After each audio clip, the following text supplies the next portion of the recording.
છોટાઉદેપુર જિલ્લા traffic police દ્વારા માર્ગ સુરક્ષા અને ટ્રાફિક જાગૃતિ અભિયાનના ભાગરૂપે જોજ ગામે એક વિશેષ કાર્યક્રમ યોજીને વાહન ચાલકોને વિનામૂલ્યે હેલ્મેટનું વિતરણ કરવામાં આવ્યું હતું। આ પ્રસંગે ટ્રાફિક શાખાના પીએસઆઈ એડી ચૌહાણ સહિતના પોલીસ સ્ટાફે હાજર રહીને દ્વિચક્રી વાહન ચાલકોને માર્ગ અકસ્માતથી બચવા માટે હેલ્મેટ પહેરવાના મહત્વ અંગે વિસ્તૃત માહિતી આપી હતી। પોલીસ વિભાગના લોકાભિમુખ અભિગમને સ્થાનિક નાગરિકોએ બિરદાવ્યો હતો।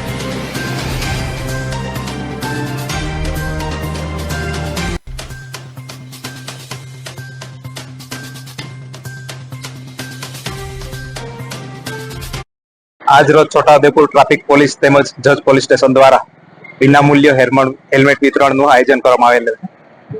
આ હેલ્મેટ વિતરણનો મુખ્ય ઉદ્દેશ્ય એ છે કે પબ્લિકમાં હેલ્મેટ પહેરવા બાબતે અવેરનેસ આવે અને હેલ્મેટ પહેરી પોતાના જીવન સુરક્ષિત કરે એ માટે આજરોજ કાર્યક્રમનું આયોજન કરવામાં આવેલ, જેમાં સહયોગ હોટલ રતનમહાલના માલિક દ્વારા પણ સહયોગ કરવામાં આવેલ છે।